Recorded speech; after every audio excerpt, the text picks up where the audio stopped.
Wadhi kaunti ma Migori kama oyudo ni johala e chiro ma Okenge e sub county ma Nyatike ywago rochruok mar arita e gwenge makono. Wach ma bende gitudo gi onge mar stima e gwenge go kuom thuolo ma dwe achiel mokalo. Kane otelnegi kod Billy Oindi ne giwacho ni gisechiwo lipode mathoth mag kuo ma bende timore e chirono ka maogik kanyo timore otieno manyoro kama jopiny omako achich moro ma bende tudo gi weche kuo ka bende ne giyudo mwandu ma bende ne okwal.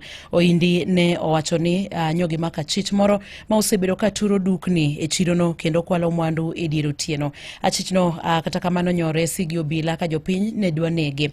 Jodak go ywak mokalo wi weth mar arita e gwenge makono ka koro gikwayo kambi mar Kenya Power mondo yot negi stima e gwenge makono.